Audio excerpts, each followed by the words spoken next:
Uoči Kosovskog boja Srbi su većali kako da vode boj sutradan.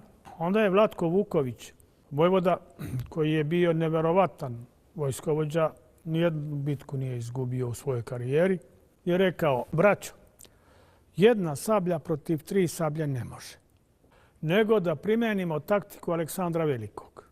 Udarku oklopne konjice u vidu klina na komandno mesto neprijateljske vojske. Najveći otpor je dala turska pešadija.